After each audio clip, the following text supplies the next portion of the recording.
Hey guys, how's it going? Octopus here and welcome back to evercrisis. I'm going to be talking about this new banner that just came out with Sephiroth and Red 13's weapon, which is so good. So Red's getting some love. I love it. I have been away. It was Mother's Day. I got a grandma, mom, and wife all to just take care of this weekend, so I didn't get to post any videos. Haven't uploaded Leviathan. I know I'm behind. I'm gonna try to catch up with everything and the current events. So hopefully I just boom, just start pumping out videos. But for now, in this one, we're gonna talk about Sephiroth's new costume, his weapon, and Red 13's weapon. I'm gonna give you a wish list, break it down, tell you what, how this compares to the Halloween one, and give you guys some information so you can make a decision for yourself. Main key and everything that I've been playing this entire time. I think I got a trophy for 250 days logged in the other day. And this entire time, even the beginning banner, costumes, and weapons are still viable. So just pull for whatever you think looks good. And as long as you pull for their weapons up to OB6 or more, you are going to be fine. So don't be like, oh, but what if something better comes out? What about the collaboration? There's always going to be something better. Just pull for what you like. So, with that being said, let's jump in and talk about, damn, Sephiroth. He looks clean. He looks very, very good. The costumes, they've been killing it recently. They are coming out with these fantastic looking costumes on every character, and I'm all for it. I hope they do more and more of this. Even the blade itself, I love the color scheme. Right, the black with the gold. The handle's kind of thick, but I think that's how those blades are supposed to be. And with the weird animation, that thing looks funny on top. But besides that, everything looks really good. Let's talk about the costume first. Oh, I'm sorry. My wife just walked in with an Oreo ice cap from Tim Hortons. It's so freaking good. So, a few moments later. let's talk about Sephiroth. This is a wind mastery, and he already has a wind mastery costume, so I'm going to get this out of the way right away. If you have the Halloween one, which is wind mastery into HP and not the buff debuff extension, you're fine. You don't need both costumes. There's not going to be a moment that you're going to go like, oh, well, I really need to have my buff last a little bit longer or debuff. And if you are in that situation, something else is wrong with your setup. So with that being said, if you have the Halloween one, be content. If you want one of the weapons, you can get 6 stamps, pull the weapon, get out because it's guaranteed. You want the RNG wishlist it, wait till they add it to the normal pool, yada, yada, yada, right? So if you have this, you're going to be fine as well. It's not Arcanum. It's missing 15% damage, but there's never been a time where people sat there and said, man, my Wind Sephiroth is bad.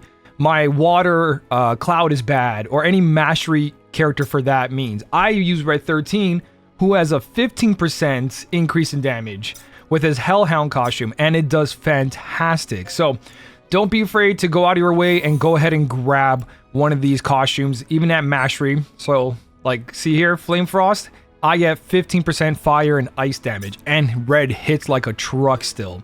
So don't be afraid. I know it's not Arcanum, and we all want Arcanum, but usually these costumes come with really good second R abilities, and a buff and debuff extension is incredibly great. So I'll take that. An extra 40%, and if you add another weapon with it, it's even more, but Sephiroth doesn't need this more than that. That's fine. And the reason that the costume has buff and debuff is because his sword that just came out, the Shinra military sword, at OB1, this thing does multiple things. So you know how Tifa's really, really good with her water setup because she has everything in her one kit? Sephiroth's almost there. Tifa is still the better DPS in terms of self-care, being that greedy DPS and just going ham. He has physical attack is increased mid to mid, and he has wind damage up. So we're seeing more of these wind damage, elemental damage weapons up, which is really good. And on top of it, this thing only costs 3 ATB. Even if you're not pulling for the costume on this banner, these are weapons that you want to wishlist later on for Sephiroth, especially if you're going to go for that wind damage setup and you have his other costume, the Halloween one. This will complement that setup so nicely, especially because it has the right R abilities and everything. But what happens when we make it OB6? OB6 gives us the high wind damage up. So you guys want to aim for Overboost 6. And if you guys want really, really good R abilities, 31 physical attack with wind potency at 52. On top of it, we got Circle Sigil in the back, making this thing a beast at 679 physical attack. It is a top tier weapon. This thing is fantastic. It complements Sephiroth's, I believe it's something with a G. No, Dark Havens. This thing does 800% physical wind damage. It's got boost physical attack and wind potency, meaning that these two weapons in the main hand and offhand, Sephiroth is done for physical and wind potency. So good. So freaking good. So, what do you want to do for Sephiroth wish list wise? It is behind me. Let me just pop my head up for a second here.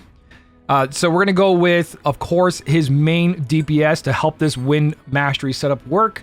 800% physical, like I talked about. And when you mix it with his other weapon, let me give you the exact numbers here. We're going to be maxed out 55 points of attack. And then on top of it, wind potency, because of the two combined together, we're going to get 65 points at 100%. He's only 20% off max, and we haven't even got to the sub-weapons yet. So, definitely number one is go for the Dark Havens.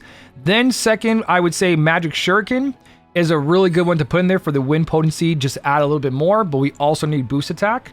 So you guys can do this one and Apocalypse if you guys want to run a pure wind DPS. So getting that as high as possible will give you another 39 points, putting you into the 120% to go along with this wind damage up. Another alternative, and you would mix this with Enemy Launcher, by the way. If you do Wind Shuriken and Apocalypse, Enemy Launcher will be the one to do because it's going to give you the rest of the boost attack you need to get that maxed out. But also because Enemy Launcher has 52 points, you're going to get to 26, which gives you a 45% increase in damage on top of it. So that's one way of looking at it. Another way, which I think is better, is we do this on the main hand, his new weapon offhand, and you rock the Glen weapon, the Ultimatic. Let me show you like an actual visual. A lot of people do like this, even though it's not the exact weapons on the setup. It's nice to see where they go, right? So main hand, his main DPS weapon. This is the new weapon. We're going to pretend he has his wind costume, be that the Halloween one or the new one. And then your sub slot will look like this. And the reason we do this is we're going to get maxed out physical, maxed out wind. Wind's going to add a little bit more here, right? Giving us 19 points. So we're going to go to 110% wind. And then on top of it, 26 here. Ultimatic will give us the other 19, bringing us at 70% increase of damage as long as the attack stance is max. So this setup is also very, very powerful, especially because these two weapons have high physical attack on them. So you're going to be really, really good no matter which way you choose. So that's why the wish list looks the way it is. That's so if you don't have good luck and this shows up more, then use the Apocalypse. Use this setup, use that setup. All of these are going to work on Sephiroth. There is other options like Lucia's Tranquilizer Gun, so if you guys do have it, it is another boost attack win, but I didn't mention it because it has 592 physical attack, where Shuriken and Apocalypse have over 600.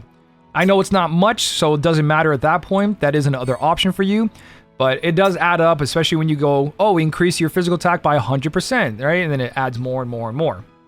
So, Sephiroth is fantastic overall. If you pull for this and you're worried that it's mastery, don't be.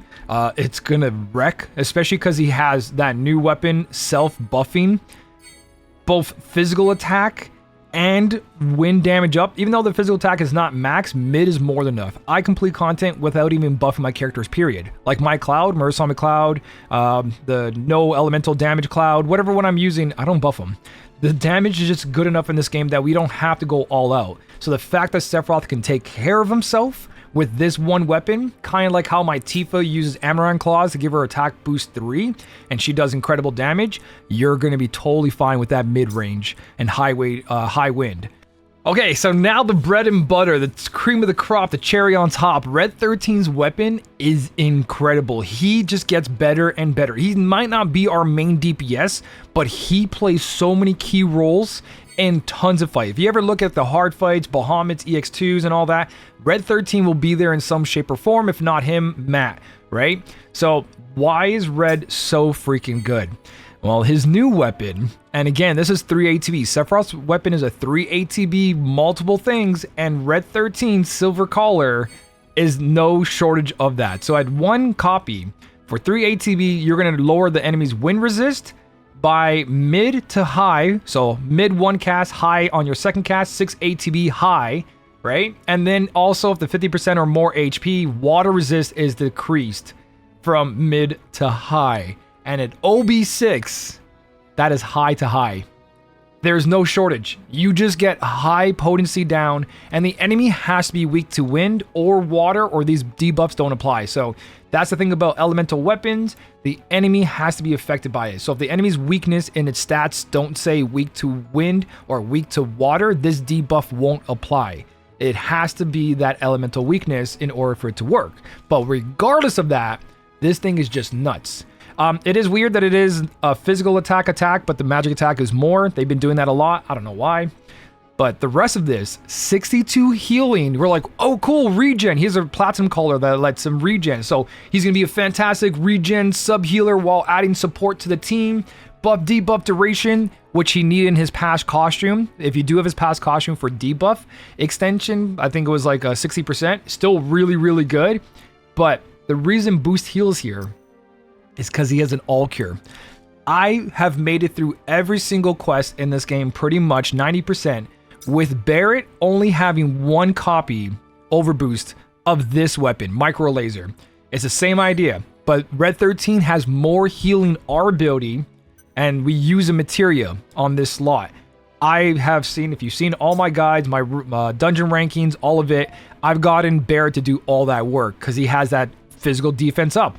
Red 13 has magic defense up, physical defense up, debuffs galore, healing, and now he has this. He can finally cure and heal the entire team, and also applying regen if necessary, if you just want a pure healing character there. But he does everything now. The fact that this costs 3 ATB for high potency down of wind and water, while boosting these high R abilities and giving him a cure and a wind damage 30%, God weapon. It's so good. And I might be a little biased, but Red 13's weapons have been so clutch in so many quests. So if you are going for Red 13, it's just go through his list. He doesn't need anything specific. You just pull that weapon, wishlist it, just like Sephiroth, get one copy, and you're fantastic. This guy has 2 weapons that cover 4 elements now. Ivy Collar, his previous one, fire resist down, and he also has ice resist down. And now he has water and wind resist down, plus he has the thunder collar. He covers 5 elements. I said this in the beginning of the game, that Cloud was going to be a jack of all trades, hit every element. He's going to have fire arcanum, water arcanum, thunder arcanum, earth, all of it, ice, right? And Red 13 was going to be there to back him up, and that's becoming more and more true. So I'm very glad that that's coming to happen. All we're missing is earth, I believe, and we're good to go. So incredible. Incredible to see Red get some love, not in the terms of DPS, but in the terms that he will always be there to support the team. He's such a good boy. I love it. So this banner is fantastic. You don't have to pull it. It's not mandatory, right? Especially if you have the other costume. If you just want the weapon, you guys can you guys can pull until 6 stamps to get that guaranteed one, so you don't have to deal with RNG later. But it's honestly something you can skip on, but don't be afraid to wishlist it to grab one copy of each of these weapons. And if you're new or you don't have a setup or you want to win setup, this Sephiroth is fantastic. I know it's in going against Wind, Aerith's Arcanum magic setup, Yuffie's Diner Tray Arcanum wind setup as well. That is a competition, but anything with mastery, arcanum, or a good weapon is going to do great in this game, and this is one of those. So if you do go all out as a new player or someone who wants to win setup or Sephiroth, you're in good hands. It's so strong. Have fun with it. So if you guys want to add anything down below, let me know what you're going for. I want to pull for Red's weapon, but I'm in the terms of like, I'm still saving for Vincent, FOMO, Copium. He's going to come soon, I swear. Maybe 1 year anniversary. So I'm just saving my gems, and that's because I play in the style of, if I'm not struggling to pass content, then I don't pull, unless it's a waifu or husbando. That's it. Favorite character came out, I'm spending. If it's not a favorite character and I'm not struggling, I just save. I don't care if it looks like the new meta or not. If I'm not struggling with my account, why waste blue crystals when it's the strongest thing I got? So let me know what you're doing with your blue crystals, what you're saving for. You're looking towards this rumored crossover. Next banner is going to be better, so I don't want to spend all my blue crystals now because next thing might be better. It's your decision. Have fun with the game. Let me know what you're thinking, though. Thank you guys so much for watching. Keep on smiling, and I'll smell you later.